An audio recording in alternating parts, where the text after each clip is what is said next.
Chat, 1 2 1 2.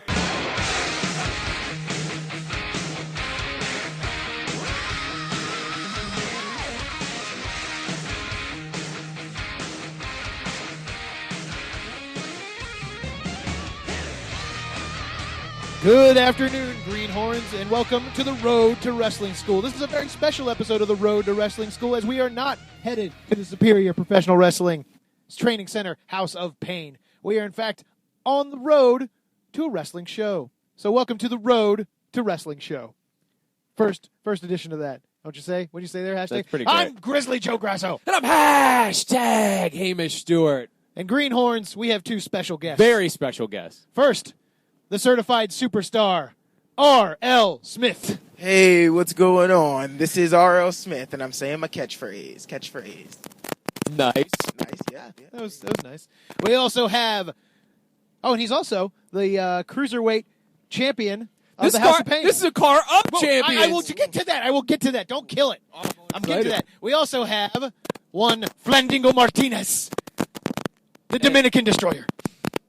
Hola, yo soy Flandingo Martinez. Do I have to hit the English button for this? Yeah, it's on the mic. It's the red button.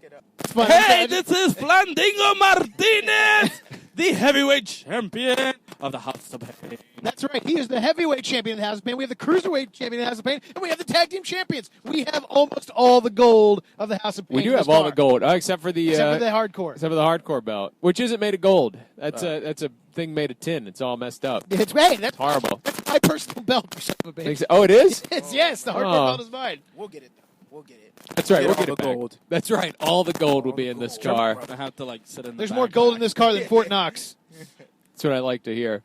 Get all the gold. So we are on our way to World Extreme Wrestling C4 in Allentown, Pennsylvania, to work their Winter Heat. That's right. Winter Heat show. Winter Heat A show. little contradicting there. Yeah. That's nice. I like it. So we have two esteemed guests in the car. I'd like to kick this off by asking them a question. How long you guys been wrestling?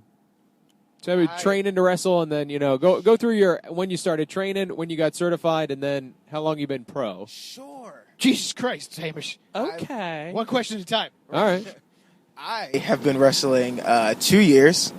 I was certified in 9 Speak louder, months. sir. I'm sorry. This is not a podcast to be timid on. Got you. This is the Road to Wrestling School. I know. I love this podcast. I don't know why I'm being You and me both. quiet. I think it's this microphone. So excited. So excited. I can't even contain my excitement. But no, I've been wrestling 2 years now. I got certified in 9 months. And you asked another question. What was it? So Several it questions. took you 9 months to get certified. Oh, yeah. And then you've been wrestling for 2 years since that, or Yeah, has it been I guess 1 you'd year say in and total. 3 months? Yeah, probably that. was certified right before we came in.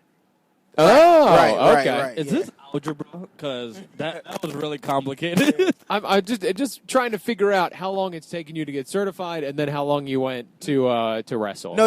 I like in total, I've been wrestling 2 years. Nice. Okay, great. Yeah, so whatever that math is, add that up. Years That's of awesome. time. Hey, Flandingo. You multiply that by Y. Well, I've actually been wrestling for 9 years now. I just celebrated my 9th year. I got certified, or I was supposed to get certified, within my first 11th month. But I guess John wanted more people in his class, and I was the only one. And what I decided to do is to go break a hip. So I was on the shelf for 7 months. Oh, damn. And then I got certified. So it wasn't 9 months for me. It was more like almost 2 years. How'd you break your hip? I did something dumb. I went to the top rope. I was wrestling a guy by the name of Jersey Kid. And wanted to do a little bit crazy kind of... No, he's the son of Jersey Adult, right? I don't know. Jersey Man. Jersey Man, sorry. No, he... I just wanted to do something crazy. I do go outside of the box, and I definitely went outside of the square circle and did a cross body. and kind of fell short and broke a hip in 5 pieces. Oh. Got up, didn't realize that it was really broken until I had to chase the guy. And I realized that I couldn't move my left leg. So when I went back to the ring, I kind of did a little small package, and it was the worst pain ever at that moment. Ouch. You said 5 pieces? Yeah, 5 pieces. Jesus. One of the actual pieces cracked off from the actual main bone, and that had a crack in it too. So I count that as the 5th one. Okay, that counts. It counts. So you that's broke 2. a piece off, Shit, and that piece got broken. My father Yeah. got thrown from a horse in a rodeo and didn't crack his fucking hip that much. Jesus. No, because that's fake, and pro wrestling is not. That's right, brother. I also have a broken hip. What? Fun fact, yeah.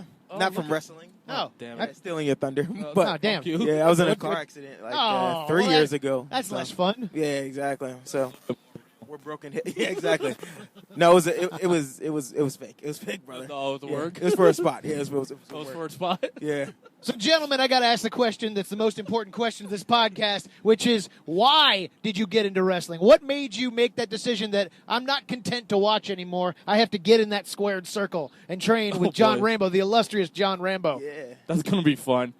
Why would you say so, RL? Oh, man. Well, I think a lot of the reason why we all get into it, most of us get into it, is because we're fans of it, like as children or whatever. So that was me. And, as a fan of it my whole life. And then speaking of that car accident, that was what really inspired me to get into wrestling. Because before that accident, believe it or not, I was about to go into medical school to be a doctor. Get out. Huh. Yeah.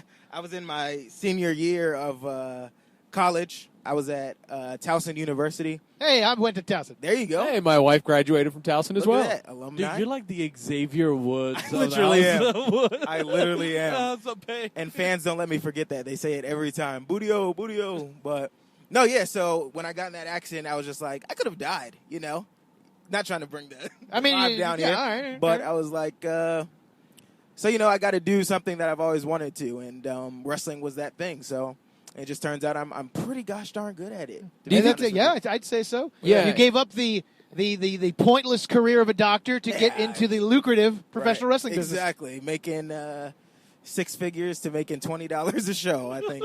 Oh. Good Oh, decision. Yeah. Sorry, I Making didn't mean to bring the now vibe it's down. real. Yeah. That's a shoot, brother. So do you think you'll ever go back to medicine afterwards, or are you? I could. It's like my plan C at this point, to be Nice. honest. I love it when your plan C is become a successful doctor. Right. But I mean, It's plan C. yeah, like I wasn't, really happy doing that. I obviously was pretty good at it and stuff because I was about to go to medical school. But I don't know. Like, I really, really love doing this, and I really think that I have an opportunity to be successful, whether it's domestically or internationally, like going to Japan or Mexico. I think, wrestling is something that I really enjoy doing. So, I don't know. I mean, maybe, Cool. We'll see. Your Maybe. status sounds like it's pending. Yeah. Like it's buffering. Your status Like, buffering. Life hopefully it's like at 100%, Yeah. and I do get to go to Japan Right. with WWE. That would be cool. Making 6 Maybe. figures, or Yeah. maybe 7, Yeah. 6.5. Yeah. All right, Flandingo, why did you get into this nonsensical business? Well, this is going to tie into me breaking my hip, and you're going to, once I get into the story, you're going to see why. So, like many of us, we go through many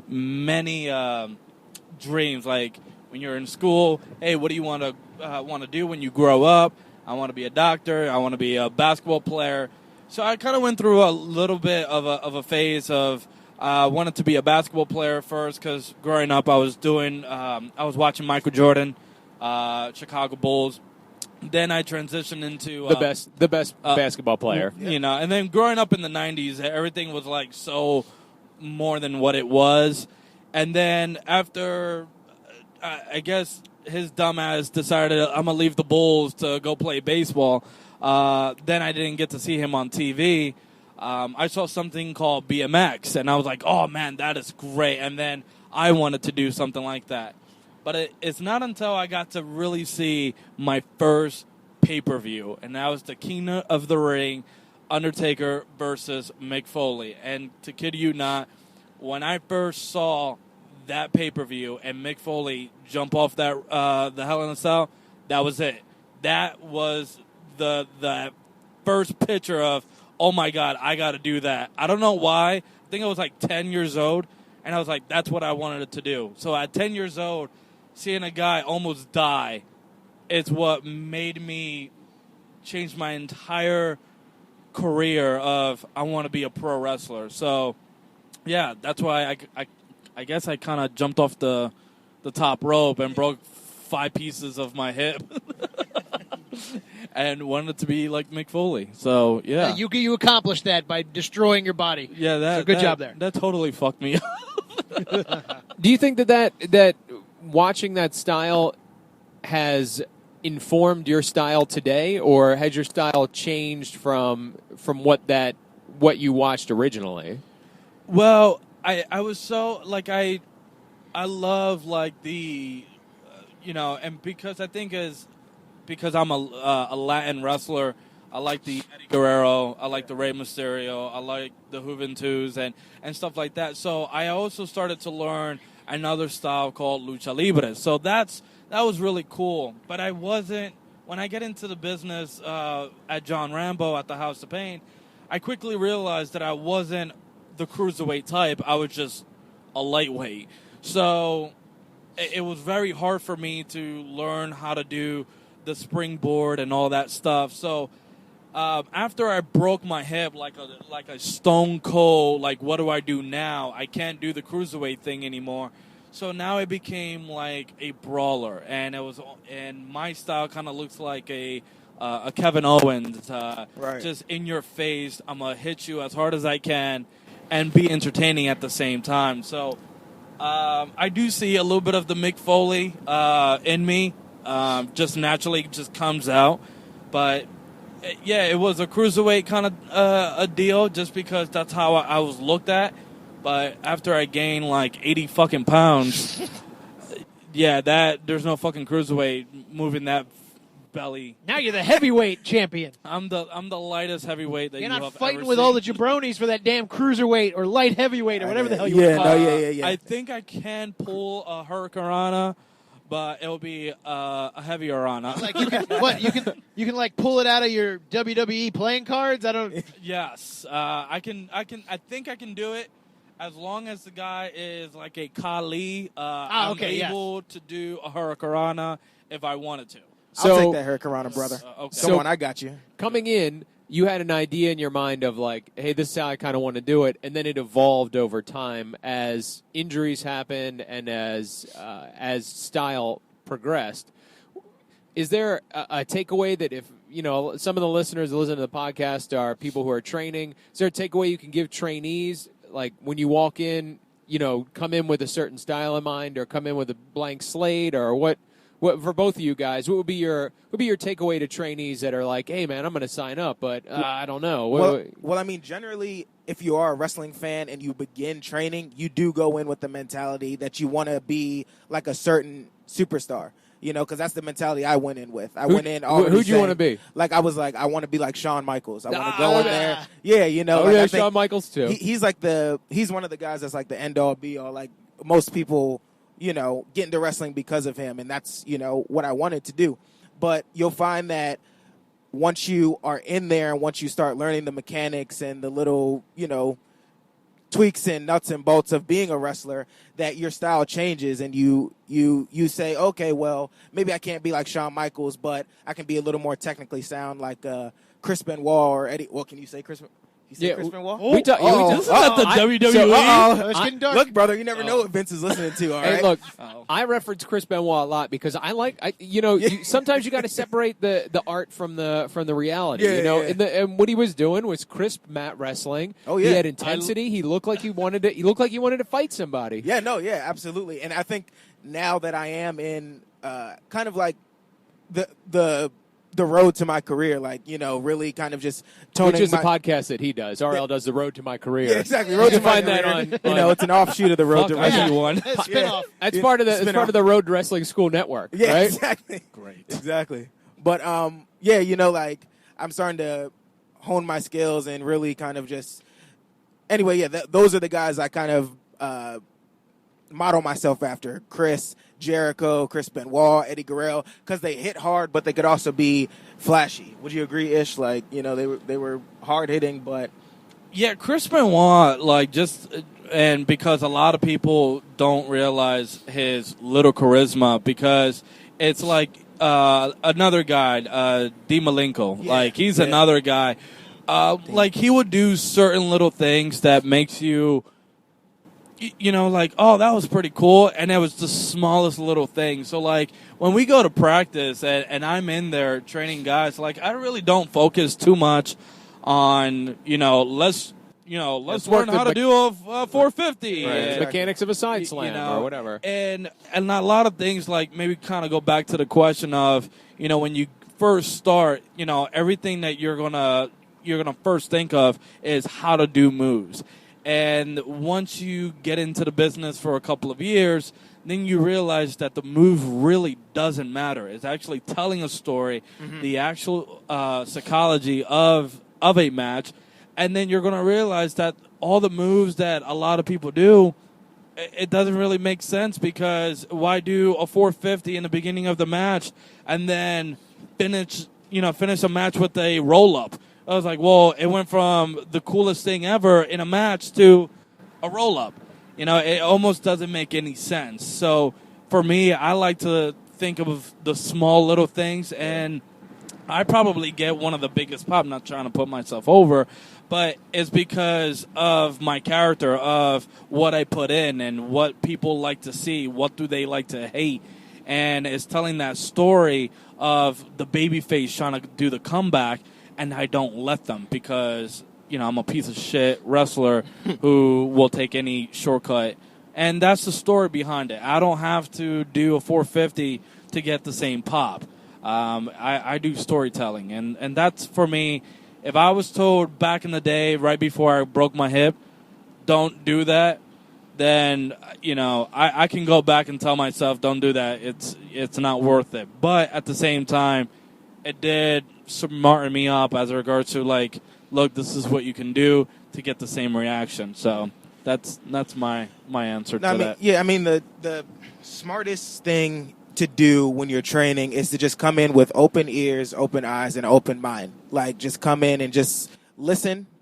That's most important. Listen and watch. Because one thing that really benefited me was watching the vets just roll around in the ring and say, oh, man, like, that's different. I mean, that's just little things like that. So, any guys training, just come in with an open mind, and you'll be as successful as R.O. Smith. not trying to put yourself over. Not trying to put myself over. Oh, no. Not trying to put myself over. So what style do you guys like to work best, face or heel? Oh, man. It really depends.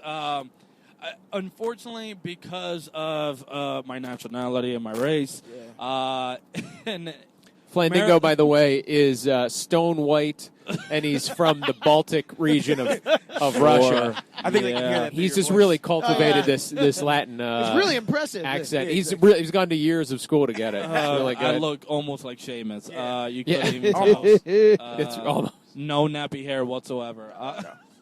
But one of the things is depending if you're in the state of Maryland, West Virginia, I like to play heel.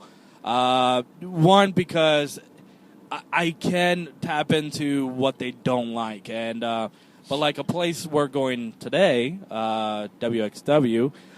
There's a little bit more of a Latin base, and with that will be a little bit easier for me to play a face, consider a heel, especially in this region of where we work at. A little bit of the mid-south region. So it all depends. I can do both. It doesn't matter. But to be creativity of inside of that ring, heel. Yeah.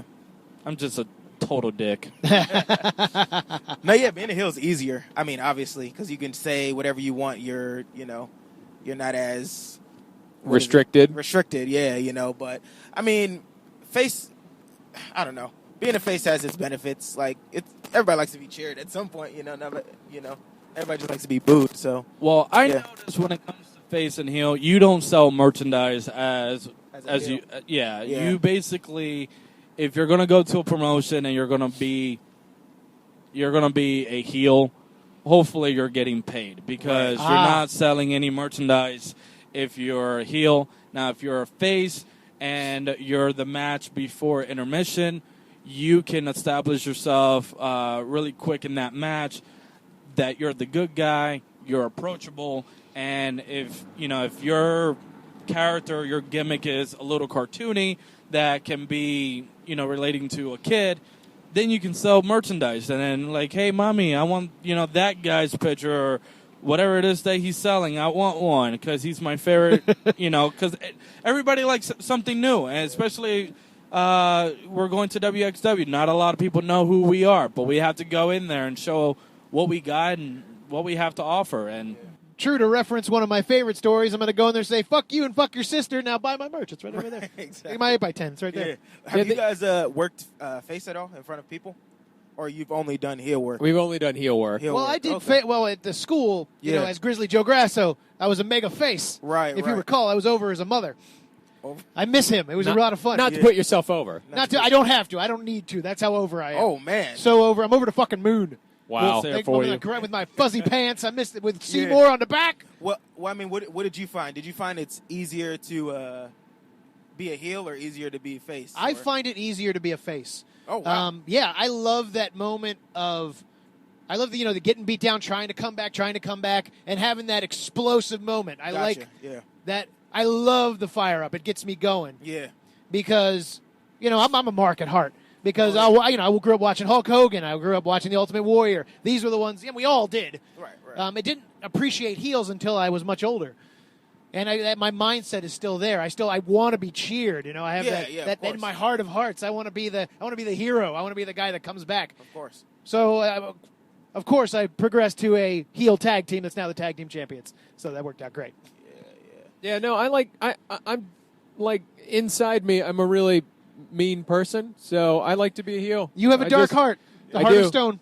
I do. You're an evil person. I'm not the nicest guy, and I like. It just is easier for me to work that way. Right. Although I aspire to be a face because I really, really think that our tag team would be a great face tag team. We're going to be, and you gentlemen agree with me or disagree with me, I think our team is very much like Razor Ramon in that, son of a bitch, you are a heel. You're good.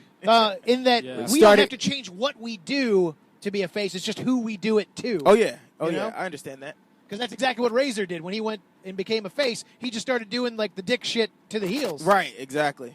I loved him. I think when you guys are hot, like completely hot in the game, and being really booed, and people just despise you, just turn on them and be a face. And the ultimate I dick think move. right there and then you get the ultimate pop as a face instead of a slow face. And what I mean about that is like doing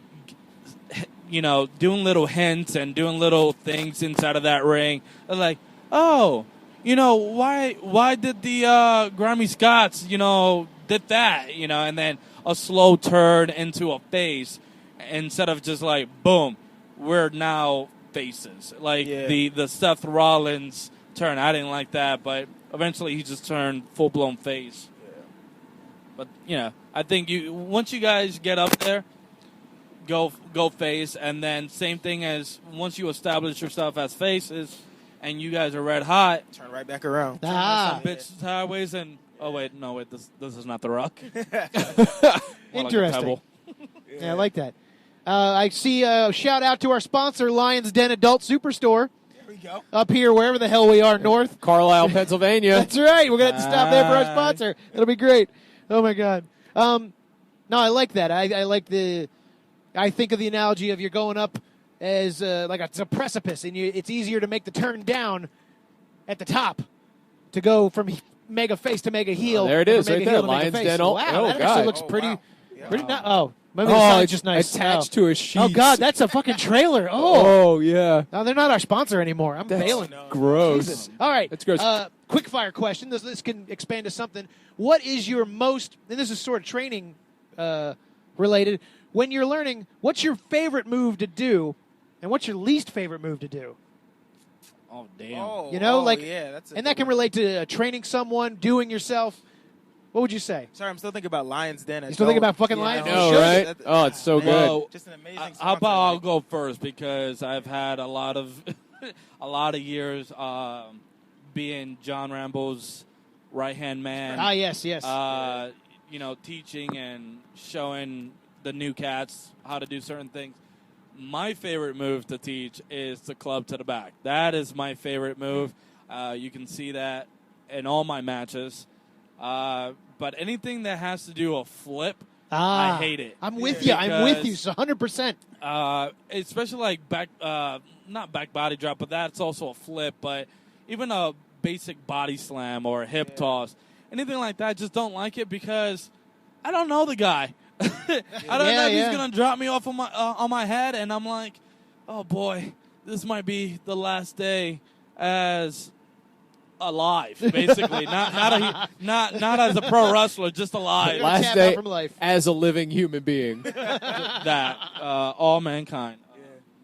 No, but I mean, I agree. Like, I hate taking body slams for some reason. Like, it just hurts after a while, especially when you're training someone doing it and you have to do it over and over and over and over again. Oh, yeah, they drop you the wrong Yeah, way they because drop they're you going the wrong to. way, and They twist you in it's midair. You're just like, a mess. It's just a mess. It but- pays to be the big guy. Right, yeah. That's why I got fat. That's why. Nice. Not purposely though. I broke a hip. Oh, what's your favorite move there, RL? I really like to do like pins, honestly, like just Oh, different okay. variations of pins, how to get into them, and I like to chain wrestle too, brother.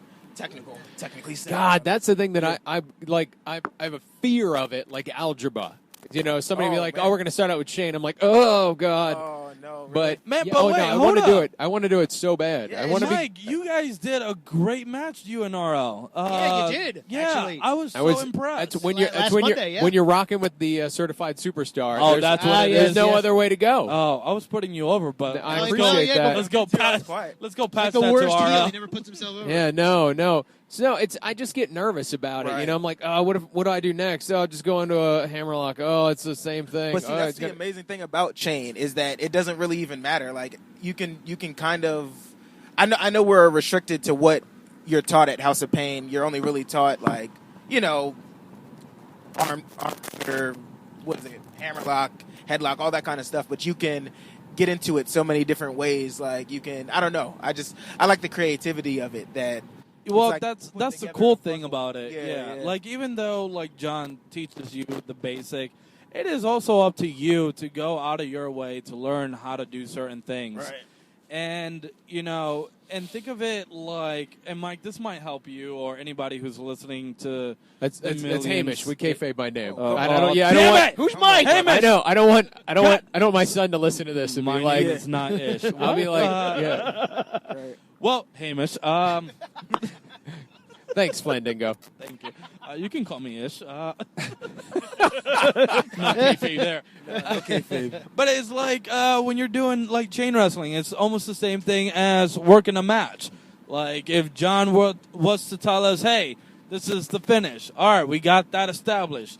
And we don't talk to each other. Well, we know that Shine Heat Comeback finish is basically the formula of a match. Well, the same thing with chain wrestling. What body part are you working on? Right. What you're trying to accomplish? Like if you're doing a headlock and you're trying to, your finisher is something with the head, work that body part right off the back. Right. Yeah, Yeah. you told us that on Monday, and it blew my goddamn mind.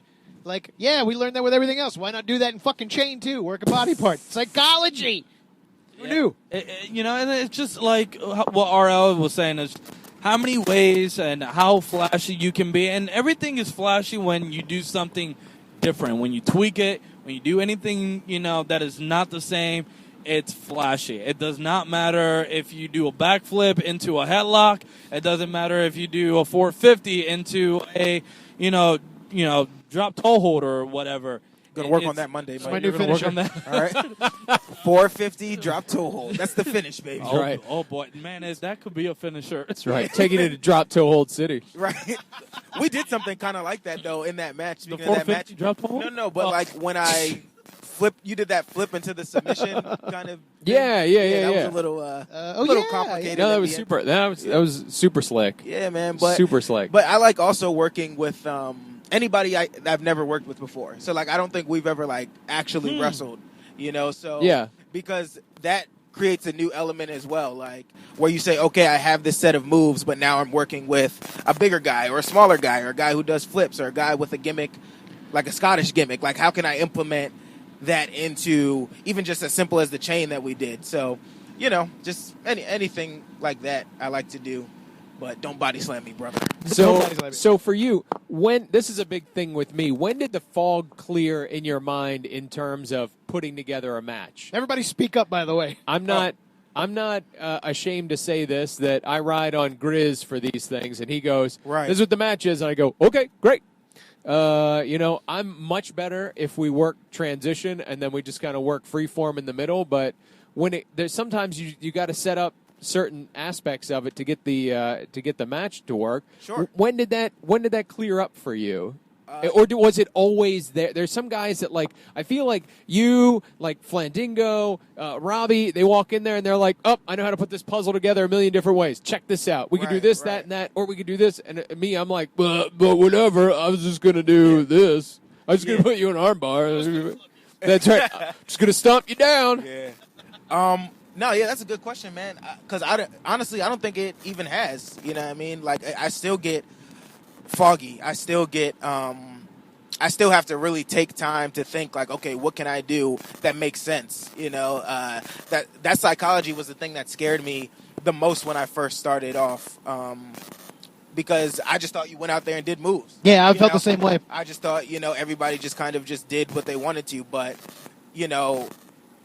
knowing that there's a story that you have to tell and knowing that there's, certain things that turn it from just being any old match on the indies to being, a good match is something that I still kind of struggle with. But I don't know. I think it just became something of just like when we learn moves, practice, getting in there on a Monday or a Thursday and just saying, hey, let's run a match. Okay, what do you want to do?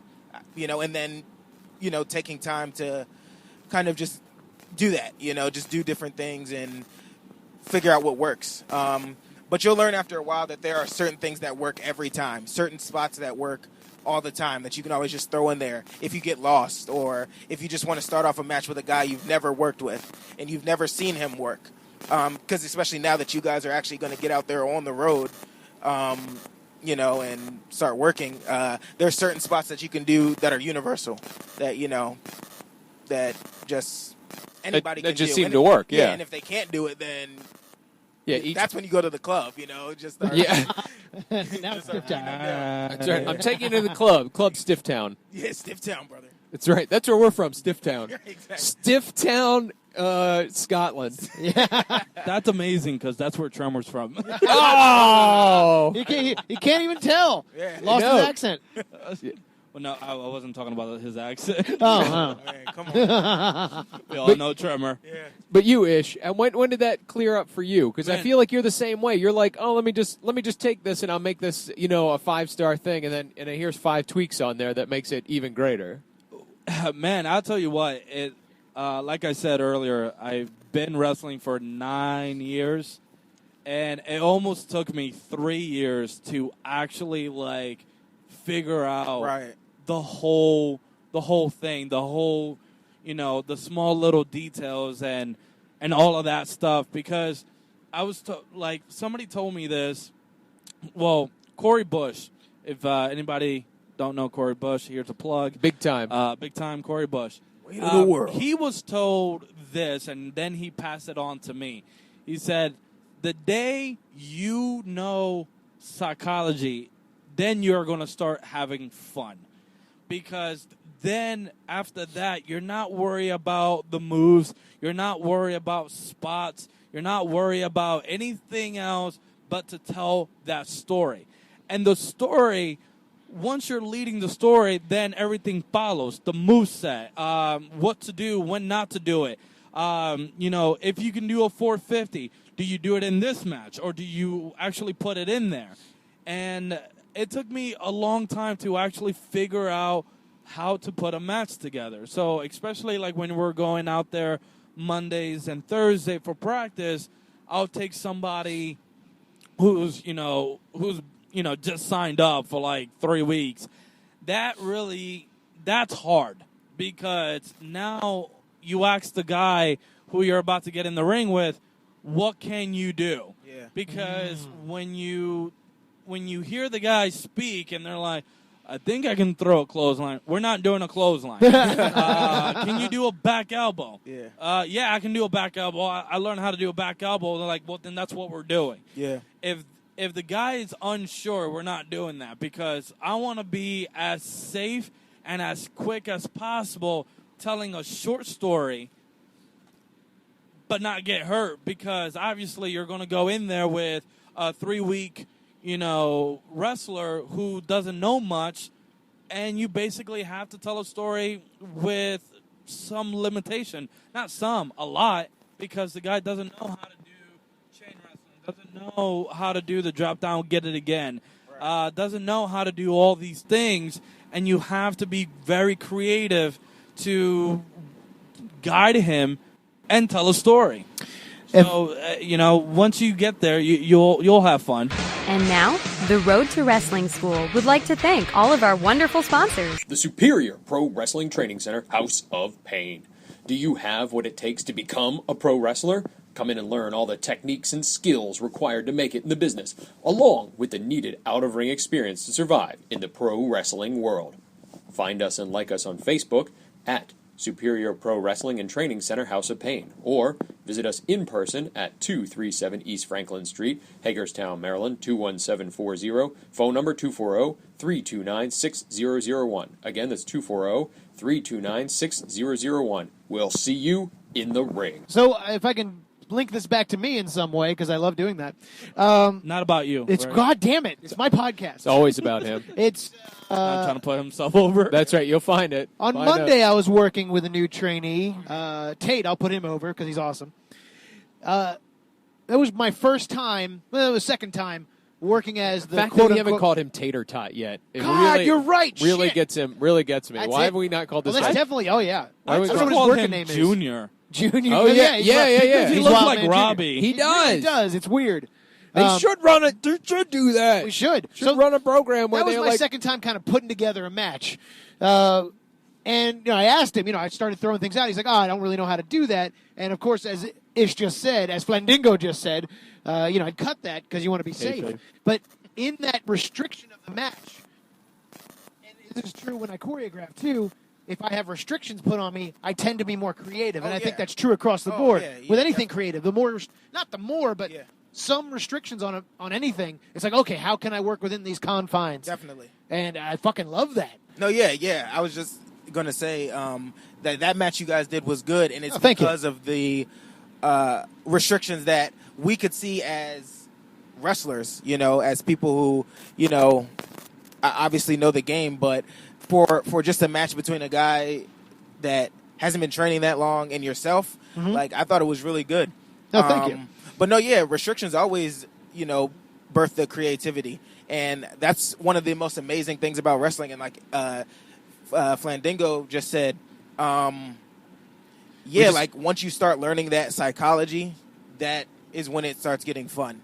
I would have to say that, just to throw this in there, is when you have a new guy in there, it helps that you're a heel. Yeah. Oh, yeah. Because, one, it's so effing difficult to work a match, and basically you just have to run right through them. Like, it's a squash match. And unfortunately, that's so hard. Yeah. That is so hard when you're a face and you got a new guy. Again, you have to be in the business for such a long time, and also learn how to do the psychology. Can you do this? Can you do that?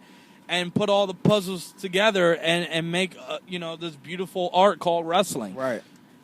We've been throwing out a lot of wrestling terms. Squash match. People know what that is? Or you get a lot of like wrestling. Oh, why don't you tell us there, R.L. Smith? Squash match is when you get a squash from you get a squash store. Exactly from the store. It's from a Whole tiny- Foods. It's a very specific kind of match. It's a tiny racket with that little ball, Yeah, right? exactly. That's real hard. Yeah. God, I hate that. I used to have a German roommate who played squash all the time. He'd be like, "Do you want to play squash with me?" And I'm like, "No, No, sir. I don't want to play squash with you."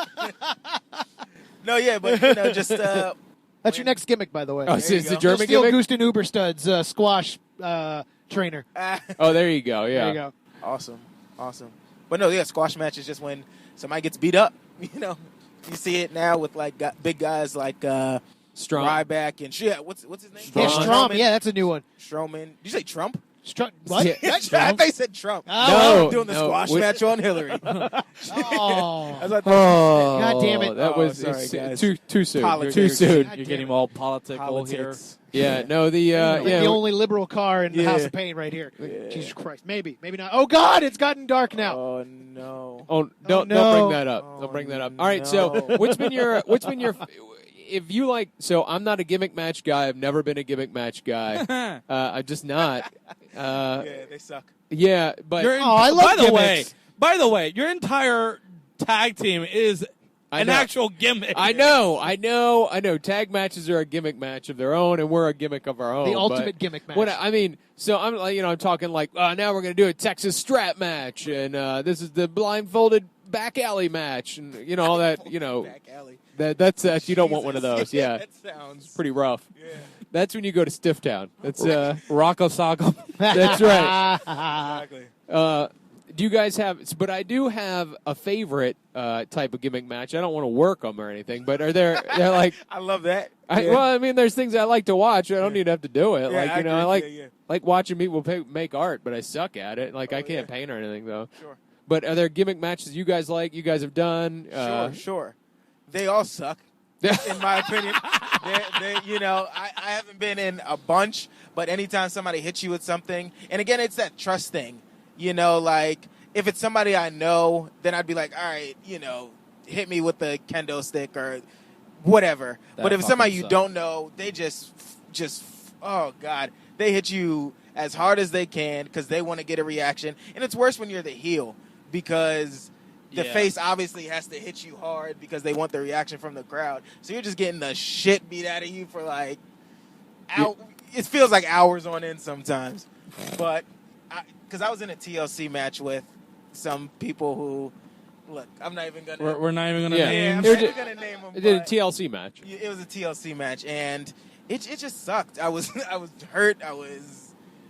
And it wasn't even for anything. It wasn't for titles or. It was just sucked. a TLC match? Yeah, just a TLC match. So, but gimmick matches I like to watch are ladder matches. I like to watch. Yeah, it's my favorite. people Love to watch a ladder yeah, match. exactly. God. Create that art. But I'd rather, not fall off a 20-foot ladder, just because it sucks. Like I haven't had the benefit of doing that. Well, benefit, that's a I weird have. word. That's a hard bump, sucks. brother. Yeah, I think RL brought up a big point there. Is just don't do a gimmick match or like a match like that unless there's going to be some pay for it Right, or right. there's going to be some payoff to it. This is your tryout match for the WWE, or this is Right. hey, we do this every last day of our Ring of Honor tryouts, so get ready. In other news, hashtag Hamish will be in a blindfold kendo match on the Yeah, ladder. exactly. Yep. Next House of Pain. Oh, It's, on the ladder. Yeah, no, it's we're gonna do gotcha. scaffold match. In a So dark alley. There's gonna be Oh, two. good. There's gonna be In a four back ladders. alley, Yeah, right. make in some a art back that way, alley. buddy. Yeah, and then we're gonna do it. Yeah, it's a scaffold thing. But those matches are art because it takes the mentality of the setup for a match we know, shine, heat, comeback, finish, but then you have to add another layer onto it. So I like that, but again, I'd rather not, be in that kind of match, so. Yeah, I agree. I just don't give a damn. Obviously, since I broke a hip, and that was just a regular singles match. Oh, man. Outrageous. But just to kind of feed off of what RL was saying, depending who's in the match, you're a little bit more flexible. You're a little bit more relaxed. obviously you have to kind of go in there with a little bit of tense. But like I had a really good match. Still haven't seen it yet on video, but it was myself, Mr. Excellent, Brandon Scott, and Tremor, and it was just a ladder match for I think it was for the Excellence title. I lost, by the way, if anybody cares. But You lack excellence. I had you winning in my pool, by the way. I lost $10,000 on you. It was really bad. Yeah. But it, like, the mood, like the way we went into that match, just to kind of pull the curtain back, there's certain spots in the match that you come up with that you want to do to yourself instead of actually doing things on other wrestlers or who's in there with you. So for me, I wanted to do what is it called? A suicide 450 dive. split. Oh. No, the 450 is me rotating. A suicide dive. And Tremor and Brandon was on the outside, and Tremor was just beating the crap out of Brandon with this ladder. And right before I go through the ropes, he was just going to toss this ladder onto me. And it hurt like a bitch because, but it just for that 10 seconds, it just hurt. And then at the end of the match, I felt fine, and my family was there. We went out to eat just to kind of relax, and I went to go grab something to drink, and my wife saw that there was this huge ball in my elbow, and it was where the ladder hit me. Oh. And Terrible. I developed a few fluids in the elbow area. Not good fluids either. Not not the fun like fluids. I developed some rum and it was on my elbow. In your elbow. I didn't know that could happen. Great. And it didn't hurt at all. Like afterwards, like, oh, okay. Well, can I just continue eating? Because I don't feel like going to the ER right now to do anything with it. But there's been strap match. I've been in there, ladders match, hardcore match. I've been there with kendo. Actually, the only person who hit me with the kendo is John Rambo. And he fucking hit me so damn hard. No. And he was just wailing on me. Not and Rambo. Yeah, right. No, not Rambo. But the thing is, I think I pissed him off because I kept getting back up. Oh, you dummy. Well, one of the swings he hit, I think I ducked, but my arms didn't. Oh. And he caught me right in the finger. Wow. So bad. Out of all the shots, the fingers is the one that hurt the most. Damn. But I mean, I go into like the set of mind like, all right, I'm gonna go through a brutal match. Right. Let's just go in there and deal with it. And I don't think about the pain. I just kind of do it, and then whatever the outcome is the outcome. Like my broken hip. Right. But that's about it. But All yeah, right. I don't care. Are we good on time? Can I ask a question? Oh, yeah. You go can ahead. ask. I've got another question. I got 1,000 questions. Keep going. on coming. So if you had to choose a gimmick match, you have to do it. What are we doing? What are you gonna do? If me personally, or as the tag team, the Grimy Scots? Whichever. If you want to do a tag team match, you can do that. But let's just go If individually. I had to choose a gimmick match, you can't go wrong with a New Jack City Battle Royal. I want if I'm going to do hardcore, if I'm like as an old man, I want garbage in there. I want ridiculous weapons. Right, I want right. here's a tray, here's a trash can. Yeah. That's what I want to do. I don't want a chair, kendo stick, ladder. I'd like to avoid a ladder, quite frankly. My big ass shouldn't be that high in the air. Yeah, of course. But like the goofiness of the hardcore, that's what I want. I love New yeah. Jack coming in with his freaking shopping cart, Yeah, just throwing yeah. things in the ring. I don't want to get stapled in the head, but Yeah. it's not the worst thing in the world. Speaking of that, sorry. I know ahead. I just asked a question, but now I have a story. So You have a story. I Speaking of being stapled in the forehead, right, I was going to go up to CZW. I don't know if you guys know what that is, but it's I've heard of them, yeah. an infamous promotion that's known Fucking for, crazy. like, glass and thumbtacks and the worst stuff. People come out of the matches bloodied and ridiculous. So Dean Ambrose came from there. yeah, Dean Ambrose came from there. A lot of guys. Yeah, a lot of guys. Yeah. So I was going to go up there, but they also just have regular matches. So obviously, I was aiming for those. And when I get up there, the promoter was like, hey, man. You look like a guy who should go through some light bulbs. Exactly. Like, first of all, look at me, okay? Just take your time and look at me. So he said, hey, man, we had you in a singles match, but the guy didn't show up. But we have this 6 stages of death or something like that match. I love it went from 0 to 1,000. Like, Exactly. hey, dude, you were gonna do the singles match. You're gonna lead us off here, but Not with even 6 a stages- warm-up. Yeah, I know, right? Not even like, and God. first night there. This is my first night.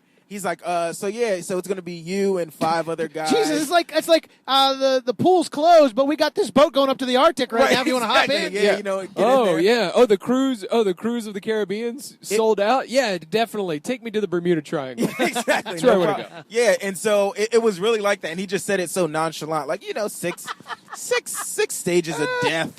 It's just everybody comes in and does 6 stages of death. So how does one win the 6 stages of death? I don't know. I've watched. Listen, I've watched the match. I didn't do the match. That was where the story was leading to. I was just like, yeah, brother, you know what? I'm not. Because he asked me, he's like, are you comfortable with that? I said, not really. To be honest with you, I'd rather not have glass put into my forehead. And then looking, like I'm not intimidated by people, but the opponents that I was in there with just looked like the worst people. They look like you just picked them off from a bar or something. It's just like, you guys like dear. wrestling? Come on. no. You dudes like wrestling? You dudes like cutting people's heads open? Exactly. I'll fuck somebody up for a beer. Exactly. And that's exactly Boy, do what we they have were a like. place for you. Yeah. So, and then I watched the match, and it is just chaos. I don't even know. There wasn't a pin. I don't even think there was a ref in there. I don't know what was going on. They just went in there, hit each other with... And it ended with a draw, so they have to do it again next week, right? Oh, good. Whoever dies... Actually, have you ever noticed that the referee is wearing yellow? Exactly, like Like an when there's a EMT. crime, Yeah. and they put the yellow tape. Like this motherfucker's like the yellow tape. Like, yeah. don't hit me, please. It was outrageous, but the fans are just like, yeah! Kill him! Staple his face! Shoot him! Oh. Like, man, I can't do this. Can't get down with that. So I left. I was like, I'm rolling out. So I lost to a backslide in 3 minutes, right? Yeah, exactly. Let's not talk about that. Because I mean, that's what I would have gone in there and done. I would have been trying to call spots, like, all right, take a drop kick. Like, no way, brother, you're going through a glass table. What? Yeah, it's like, all right, well, I didn't bring this glass table in here for nothing, all right? right. Somebody's gonna go through it. I didn't stop by the Goodwill Superstore not to break this thing. God damn it. Hey, $6. Outrageous. It's outrageous. But yeah, sorry, that was my little. No, that's good. Story. That's good. So what the hell gimmick were you doing there, Hamish? Oh, yeah. No, so this is why I don't like gimmick matches that go outside of the ring, like in like the back alley match, because you're going to body slam somebody on a car, maybe, or, Right. you like do the moves are in the ring for a reason. So just a straight up hardcore no DQ match. Yeah. Let's just do that. Safest. Yeah, All right, just all get right. in there, or you would do closed fists. We'll do whatever, we'll brawl out in the audience for a little bit, but, bust a chair open once in a while, Right. break each other with one of those, and then let's call it a day. Yeah. What about you, Call it a day. Flandingo? Yeah. My gimmick match? Yeah, what gimmick match you going to do? Oh, man, I don't know. You don't know. Come on. Anything with the table. Just table. I'm like Mick Foley, man. I like the crash and burn Right. kind of situation, and if I can go through a table, actually I've been a wrestler for 9 years, and I've yet went to a table. I actually been slammed on a ladder. Wow. Ooh, that's a bitch. Man, I can imagine. But not through a table.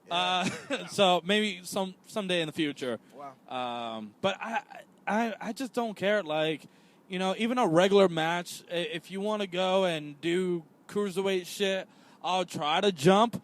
But I mean, if you just want to be stiff in the ring, we'll snuggle up. If you want to do, chain Nice. wrestling, I'll do chain wrestling. Snuggle up with Flandingo But- Martinez. That's his podcast. That's That's right. podcast. Snuggling up. Snuggling up with Flandingo. Flandingo. But if if Next you to the wanna Road go Wrestling School Network. last man standing match. Like, here's a really good one. I had Goose and Ubastud is the least hardcore kind of guy you're going to get in there. He just wants to go in there, do his gimmick, and wrestle. And one day I told John, I was like, hey, wouldn't it be funny if we have fan brings weapons match? And I told Gooston, God.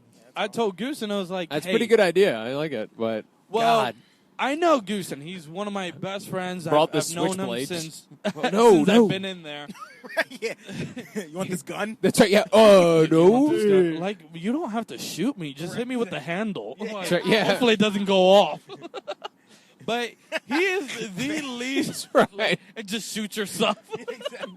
I was trying to hit you. Eject all the bullets. And fans would do like outrageous things like that. Hey man, I bought an axe. That's right. Take this axe. You take the bullets out, throw it You're at him. supposed to hit him with the sharp part. Yeah. You Well, didn't tell me that. Right. I told Gooston, like, hey, guess what I asked John our match is supposed to be?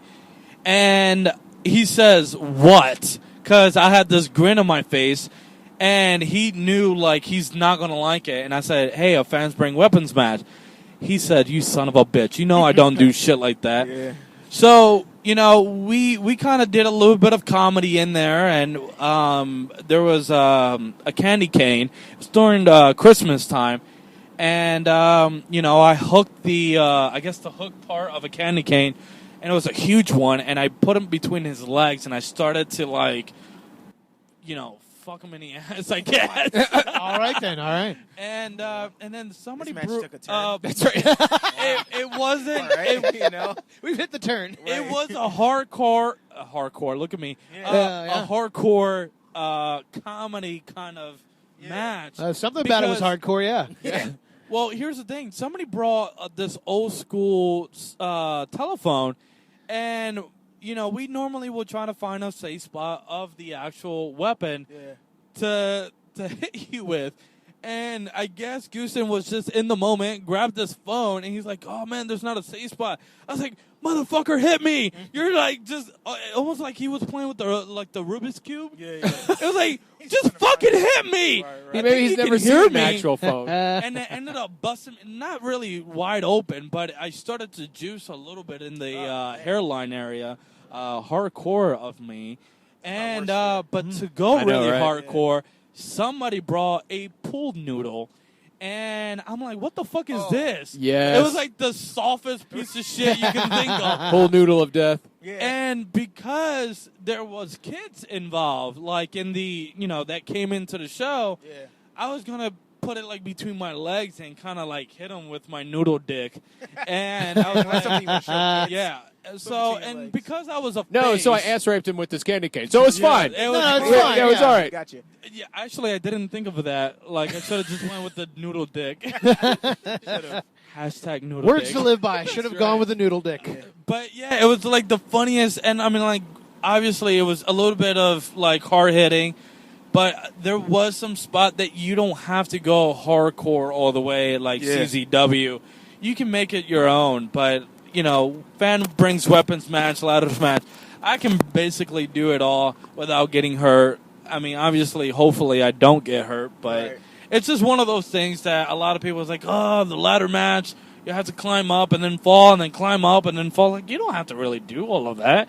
You have creative control in that match. It's, you know, nobody's forcing you or pointing a gun at your face. But I don't know. But my thing is a tables match, since I didn't go through one. Yeah. Maybe a flaming table Oh, match. come on. Brother. Just to go a little bit. Get it together. Yeah. I'll get it Dan, together. what is it? 1998? Come on now. Right. ECW. Here's your dope. So RL brought up a good point, and Ish just walked over it too. In terms of like, no, How dare you, sir? you know, there were some things that RL said, hey, look, I'm not comfortable doing that. How do you artfully bring that up to a promoter or to a booker? You know, like, you know, RL walked into that place and he was like, okay, well, you know, or like, we're going right now. Nobody knows what we're doing. We could be walking into, you know, the 6 stages of C4 death. Right. Yeah, that's right. Exactly. 6 stages of death. I WXW edition. I actually have 2 ways to either to deal with that situation: a yes and a no. We'll go with the no. Somebody tells me go through the 6 stages of hell or whatever, death, simply with the word no. Right. Yeah, exactly. That's basically how I would approach that. Like, nah, I'm all right. 2, if you're going to say yes to that, how much are you willing to pay me Yeah. to do that match? Because if I'm going to go through some shit, my ass better have enough money to pay the ER. Exactly. To say, hey, I would want you to be in that match. Well, great. How much you're going to pay me? Yeah. Because if you're going to get something out of it, or the promoter's going to get something out of it, you should too. Yeah. And it's all about business at the end of the day. Right. No, that's exactly right. And Rambo actually told me that, John, our trainer, he was just like, if you're not comfortable doing anything, even if it's just in a normal match, call it off. Say no. Because at the end of the day, just like Flandingo said, this is a business. You know, we all have normal jobs that we go to the Monday after wrestling the weekend. So you can't go in there with staples in your forehead. You know what I mean? It'd be different if I was working for like a promotion that I knew, okay, this is my job. So it doesn't matter if I have staple in my forehead the next day because I'm going to be in front of these fans. But yeah, just say no. You know, it's like, no, I'm not doing that. Be Nancy Reagan. Just say no. Just That's say right. no, brother. Now, to That's bring it back to training, you got a new trainee, just, super green, just walked in. Right. What are you looking for in that trainee? What's the thing that sets them apart from all the other trainees? You start training someone, you start working them. What are you looking for in this? I guess the first thing I normally will look is their body type. Not to put over one of our, I guess, top trainee, but like who's going to get certified here within 12 months. But like Tommy. Yes. Tommy has a look. He looks great. He can do this sexy model, kind of a prick. I'm too good looking for you. But then you got guys who has the beer belly. By the way, for the fans here, Tommy is he's a South African who is Yes. 6'7", Yeah. and I mean just stone blonde hair. And no, Tommy Tsunami. Everybody knows him. It's, Tommy tomorrow. But like a guy like, Tommy who can, like, all right, we can work with this. Like, obviously put some weight on him as regards to muscles and stuff like that. But then when you got a guy who has a beer belly, it's like, oh, man, this is going to be very limited. We're going to have to work around this. Obviously, no pun intended, with the beer belly. But if you can move like Tremor. Yes. Obviously, you look at this guy. If you go to the House of Pain for the first time and you see Tremor, he does not look like an effing wrestler. Like, he looks like a fat, short guy who has what we call him the T-Rex syndrome. And that's a friend talking. I know, right? He's, Yeah, he's God. shooting right on him. Best friend. Yeah. That's the best friend talking right now. But the reason why I kind of buried him a little bit. All right. Who's a piece of shit? God, see this guy. How the fuck does he even get out of his house? Yeah, but I love him, though. He's great. Hey, he's a cool guy, Don't turn your back on him. He'll steal your wallet, though. No, okay. This fat motherfucker who Seriously. don't even like to eat the Junior Mac my God. or the Big Mac. He The went Junior to the Mac's Grand amazing, Mac. by the way. The Grand Mac is what he evolved to. It's super good. Yeah. I get 2 of them. It's fucking wonderful. Of course you do. Of course you get 2. God damn it. The Grand Mac is not where it's at. Don't I avoid the Grand Mac. literally pack every lunch and every meal. I've got Yeah. 4 meals with me right I now. was waiting Yeah. for this because I was going to say I'm a little disappointed we didn't have our the healthy- update! Oh! you know, Our healthy issue. Healthy, yeah, exactly. Healthy God moment. damn it. All right, I you can get know. to that in a minute, I guess. But I'm eating my cookies. Got that him I with me. brought. let me put Tremor over because I buried him. All right. All right, yeah, all right. We all did.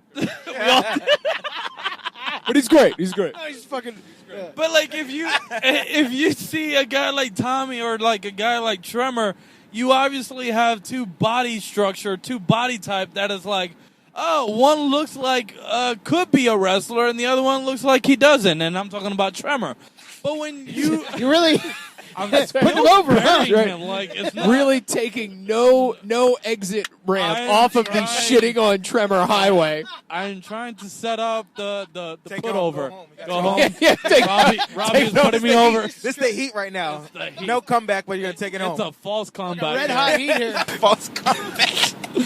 But Wrestling but terms, I wrestling would have to say you have Tremor that goes in there, and by the end of that match, you're mind blown. Yeah, Because a yeah. guy like Tremor that really does not look like he can go, Remember the Bray Wyatt when he was Husky Harris. Yeah, and his one liner is I look like a tank, but I can move like a Ferrari. Yeah, that's Trimmer. That's that is Trimmer. Yeah, It's very true. He looks like a tank, but the motherfucker can go. He looked like a fat cruiserweight. It's true. And It's fucking it's true. burial and putting him over. Kind of a deal, but it is true. But like when you go in there, you don't know what kind of guy can do with a beer belly. Right. If he wins the heavyweight title, can we just call it the fat cruiserweight title? Fat cruiserweight. God damn it. The piece of shit fat cruiserweight title. Piece of shit. That's horrible. I try not to have expectations. No, but he's a wonderful guy. He's But when a new trainee comes in, I try not to have expectations because, I guess like we're saying with Tremor, you never know who's Trevor? What's wrong with him now? Look, he's a good guy. I like Trevor. I'm not gonna bury you. He is my best friend. Yeah. Damn it! You talk to him right after I bury He's him. But no, you never know who. I just look for, honestly, and it's going to sound a little cliche, but just like the passion, the drive to want to do it. Because you do have guys that get in there and don't wrestle. They maybe will do one move and then get out of the ring. I just like to look for a guy that wants to be in there, wants to learn, because that's how I came in. I wanted to learn. I wanted to be told I wasn't doing this right, So, yeah, because that's... And people with patience, because you guys know, you'll go in there, you'll do those 3 holds for months. Yes. You'll do battle royal stuff for months. And a lot of guys leave because they think, oh, man, I want to be John Cena. I want to be some other wrestler that I can't think of right now for some reason. The Undertaker. He's the only wrestler, so I mean... Roman Reigns. What else you got? Natalia. Yeah, exactly. Great Khali. I mean, these are... But if you can have the patience to, just kind of work. And we have, like, one of the best training centers, I think, to learn the basics, to learn. I agree. That patience. It's like it's sneakily the best training center. Like, you wouldn't think it walking in, right? Or even the first couple of classes, but the longer you're there, it's just like, holy shit, I'm soaking in. Oh yeah, and you don't even realize how much fucking knowledge you're soaking in. Yeah, exactly. And one of the things you learn is that patience and that discipline. Like, okay, I may not be at the spot that I want to be now, but you're working towards it. Exactly. So that's what I look for in somebody who says they want to be a wrestler. Okay. If they really want to be a wrestler, come in with the drive and the passion to do it. If you don't have that, then go home. Hey, non sequitur, but my new boots have arrived. Yay! One day too fucking late. Woo! But they're at home right now. I would have to say I ordered some gear about like a week before Thanksgiving, and it still hasn't. That sucks. Lucha? You got it from Lucha? No, it's actually a guy. Won't mention his name until I get my gear. Good call. We're gonna have you come back on the podcast when you get it, just so I can say his name. Yeah, that's right. But Brandon Scott, he has a guy who does all his gear. Really good, decent price. He can basically, from what Brandon has showed me with all his gear, he's really, really good. Unfortunately, it's just taken one heck of a long time to get my shit in. And I was trying to debut this shit for WXW. So now I have to get my hole in the crotch blue pants. I think that's your goddamn signature, man. The hole in the crotch. It's really, really good. I have so much kids. I'm glad it's covered up. I got that farm, about an acre and a half, filled with kids. Goddamn, brother. I feel bad because I don't have a barn yet for them. It's coming. It's another few wrestling shows. Another few payoffs. I'm sorry. I live in a 2-bedroom townhouse with my soon-to-be 3 children. Oh, my goodness. So, my house is listed as you have 2. about the same size as my house, With kids. I know. Ew. Yeah. It's the worst. It's a terrible It idea. really is. Don't do it. Do not do it. That's my advice to anyone who's like, oh, what's your advice about kids? Don't. Yeah. There's 3 minutes of like, this is awesome. Then there's We both love hours, we love our 57 children, minutes but they're of just, fucking go awful. to bed. Shut up. Oh my Stop God. yelling. It's the What's maddest you will problem? ever be at another human being. Wow, burying with kids your kids. now. Man, These are real I'll heels bury in the here. shit out of kids. I would have to say this line right here pretty much covers it up for a guy or a father who have kids. I hate that I love them. Yes, That's basically what it is. I get it. As harsh as that sounds. But it's the fucking truth. And then especially, I don't know if anybody has daughters in here, but fuck. I will soon. I hate them more because they give you that puppy dog eyes. And it's like, You did something wrong, and I want to hit you. Oh, and you no. look cute as hell, and I look like hell hitting you. I'm going to go, bye. I'd Oh, you snatch him suck. right up. What's the farthest you guys ever driven for a show? Oh, driven. Or gone? Where's the furthest? I guess calling is fine, yeah. I've gone to California. cool. Yeah. Yeah, Fuck you. twice. Just for the show? Yeah, Nice. Oh, that's I awesome. stayed for the weekend or whatever, but yep, I've gone to California. I've driven. Which show did you go to? It was, can you say or no? yeah, no, I can. Pro It was- Wrestling Gorilla? No, I wish. TWG? I wish. I'm not there yet. But I think you are. I think you are. BTW or Big Time Wrestling was the promotion. Bailey actually started there. You guys, if you know Bailey, the Yep. current Oh, sure. whatever. I went backstage to one of his show here at the Maryland Theater. Yeah. When he had Kevin Nash. Oh, yep. So yeah, Big Time Wrestling. They bring in some names. They bring in Bret Hart. Whatever. Any kind of big name. They're kind of the I feel like I MC. saw them in here, like around here. Yeah, and they travel around. Yeah, they brought too, Bret so Hart, yeah. it was pretty cool. I didn't know they went that far. That's awesome. It was pretty cool to kind of be a part of that. And I really wish I could go there more because they liked me, but it's just far, and it's not worth. They paid me, pretty good, but it's just not worth it when you have to get the ticket for the plane and the hotel and. Speaking of paying, Yeah. how was it more than $5? Oh yeah. Oh, cool. Well, thank God. Yeah, they did. In my 9 years of wrestling, I've only have earned $5. There's no way that in 9 years you've only been paid $5. Somebody gave me $5, but I had to put in the work to earn about $800. Yeah. And You earned all 20 of those quarters, right? Yeah, exactly. damn right. Y'all need to get on the Renaissance Festival circuit. That's where we make all our bank. There you go. I Where think it's the at. most I've right. earned was like $1,200 by myself. That's all, merchandise and shit like that. Wow. That's awesome. To make a good Yeah. living out of here. But then I drove to Georgia for AML Wrestling. Georgia. And I'm driving there again on March something. And Cody Rhodes is going to be there. So Nice. pretty Very cool. yeah, so Nice. And you rubbing Ish? elbows. Shit. He's been to Hagerstown. Right. Yeah. I've actually, what's so funny? I've been to WXW before, I think twice, and did not get booked. Something happened, and I actually brought my bags and everything. I was pretty excited because this is my second time going to WXW and actually performing in there. So I've drove all the way to Allentown for nothing the first time. Yeah. And Virginia was another place. But I haven't gone out too much. I think I've just been really loyal to the House of Pain. Yeah. That's awesome. And there's just been a few injuries that I just like, and then you get frustrated with this business. So right before this official comeback, I took off an entire year. I was just frustrated. I was banged up. I was hurt. I was 265 pounds. I was just not getting anywhere. So I was just frustrated. So hopefully this turnaround, I get to go somewhere to like New York. 'Cause that's my actual hometown.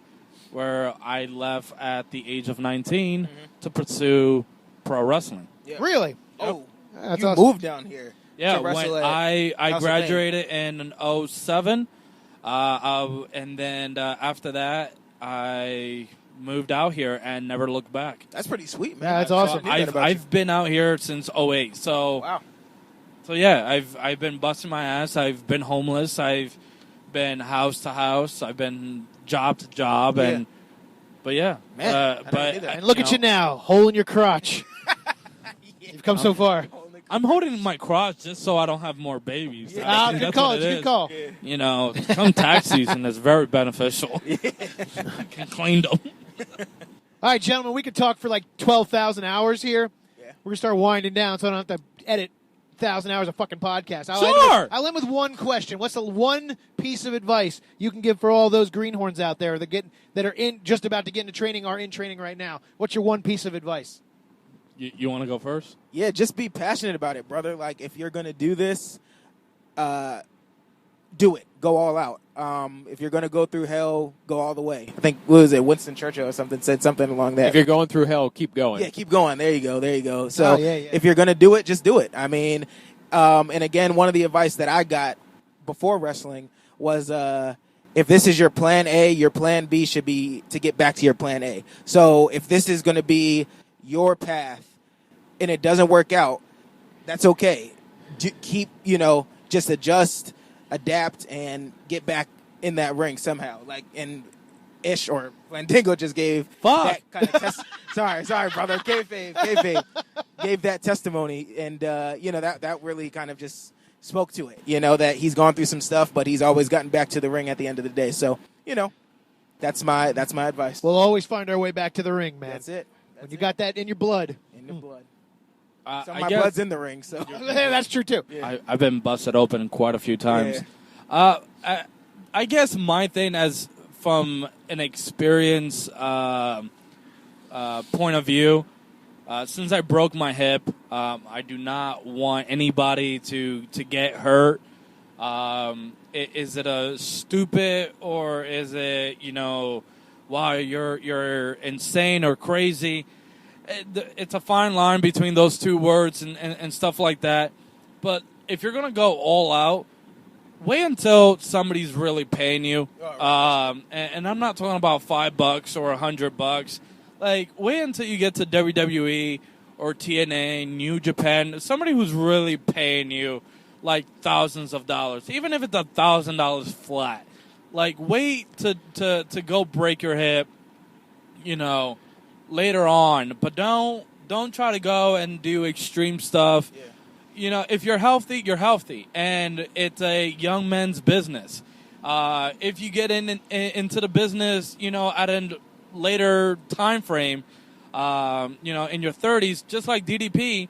But look at DDP; he didn't take high risk moves, and he took care of his body as much as he could, and he's about to be 60 here soon, or I think he's 60, and he's in the great shape of his life.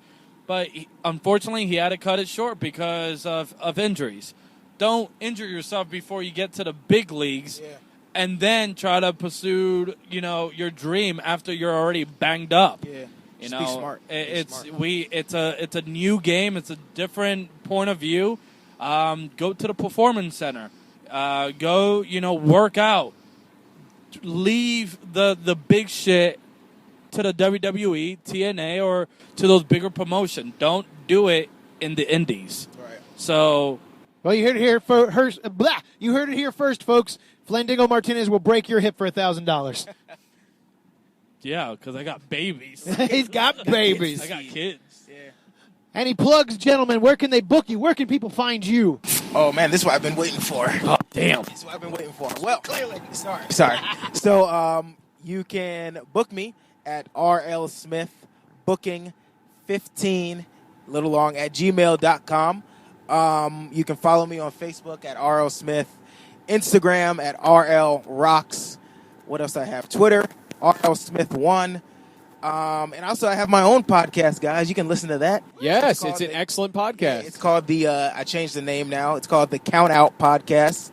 Nice. With RL Smith. And what is it about? I don't know. We just talk about all sorts of stuff. Sometimes wrestling, sometimes superheroes, sometimes whatever, So it's pretty good. You can listen to it on Podbean and YouTube. So check those out. And I think that's everything. Yeah. Well, fuck. YouTube. Sorry. And YouTube. RL Smith. That's my YouTube. Yeah, what Subscribe. you got, Flandingo? Shit, he's going to make me look like a jobber out here. Like, I'm a father of, 30,000 kids. I can't even keep up with anything. If you can find me on Facebook, and it's the only place that you're going to be able to find me. Exclusive deal. Yeah, there you go. Exclusive, special website. Yeah. You can find me and actually change my name. You won't be able to find me as Flandingo Martinez. You can actually type into the search bar Ishman Martinez. Yes, it is Ishman Martinez. There's a hint, Might change my gimmick soon. What? Yes. You heard it here first. Exclusive.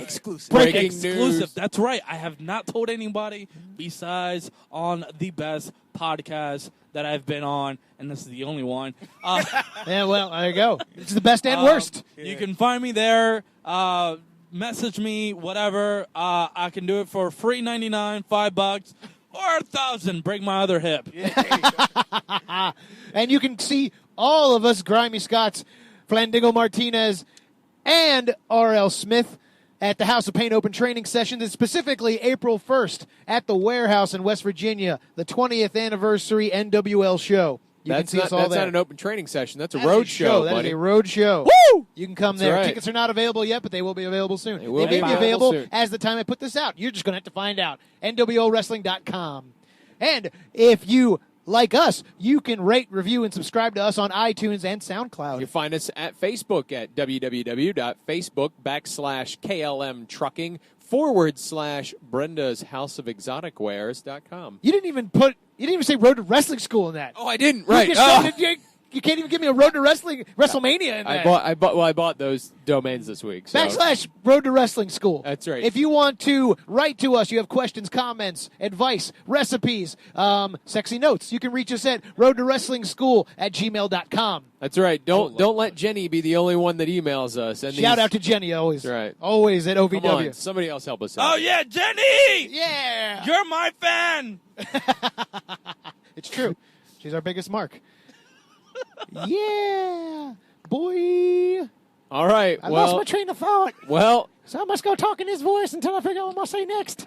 we'll see you down Down the the road. road and in the ring. Good work, guys. That ending sounds good. I like that.